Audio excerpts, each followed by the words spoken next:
How do I transfer my system to a replacement drive?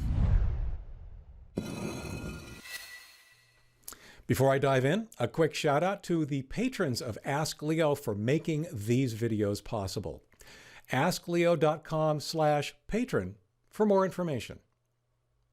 So it's very common for people to wonder just how they are supposed to deal with all these backup images that they've created, if they're following my advice, when the drive goes bad, when they actually have to physically replace the drive in their hard drive in their computer. That's exactly what backup images are for, and the process, certainly at a conceptual level, is actually very simple. How do I transfer my system to a replacement drive? Transferring to a replacement drive needn't be difficult. In fact, prepping for a transfer is a side effect of backing up regularly. I'm Leo Notenboom. This is askleo.com. Question. My hard drive states that failure is imminent and I should replace it immediately.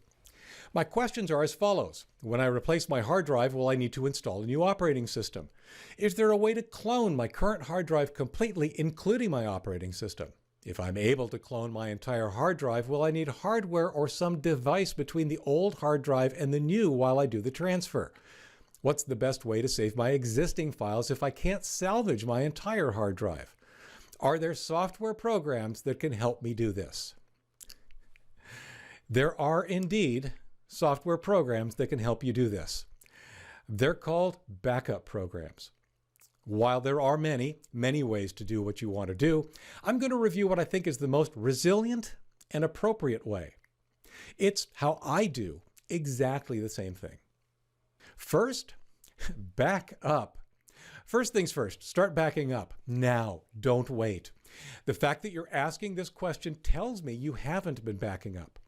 If you had been backing up, you would have the knowledge your existing files are there in your backups, ready for recovery should you need them for any reason. The ability to recover, even if your hard drive fails completely without warning. A means to transfer your entire system to a new hard disk. If you read Askleo frequently, you may be tired of my constant harping on the miracle that is a well-maintained backup, but I can't stress enough how important it is and how many types of problems it can help you recover from, including the problem you're describing. I know this for a fact myself since, very coincidentally, 2 days before writing the original version of this article, the primary hard drive on my primary work machine developed a bad sector that could not be repaired.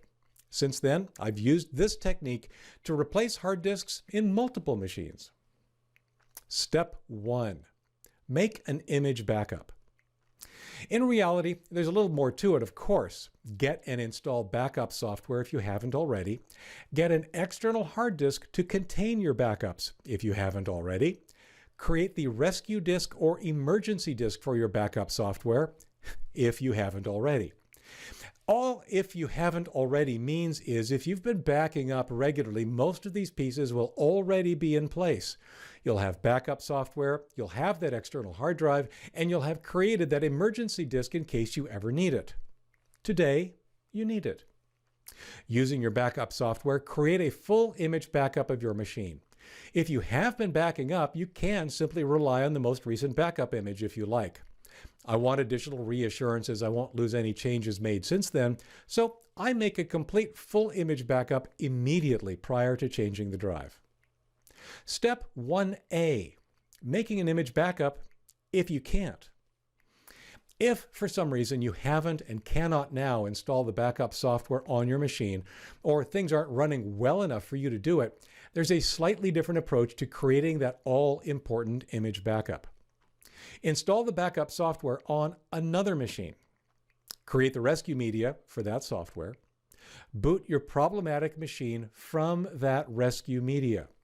For most backup programs, the rescue media can also be used to create an image backup. Do that now.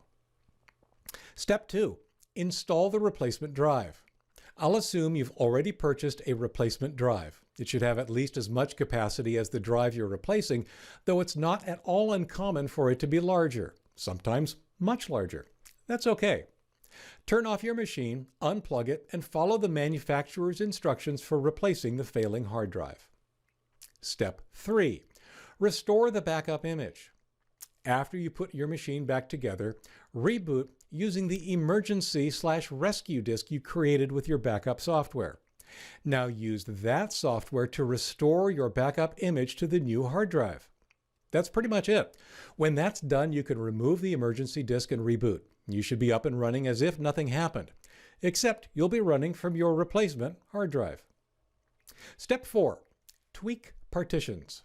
This step is technically optional, but as I said above, it's common for replacement drives to be larger than the original. Most backup programs restore the layout of the hard disk exactly as it was on the original drive.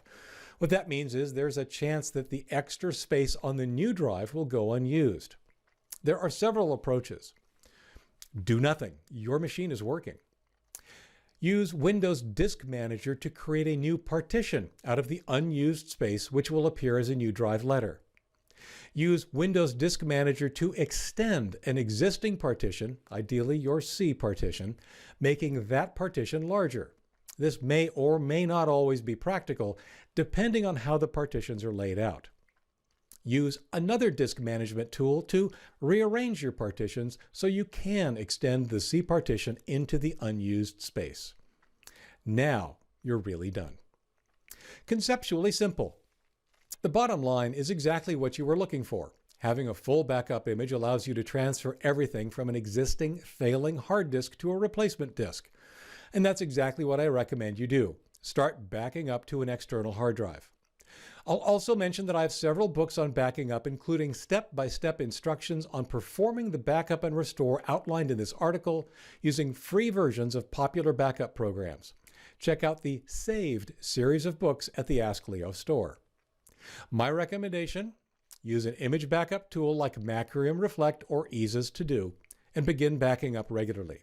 It's hard to overstate the number of different ways a regular backup can save you, but this is clearly one of them. For links related to this article or to leave a comment, visit askleo.com/4261. I'm Leo Notenboom. This is askleo.com. Thanks for watching.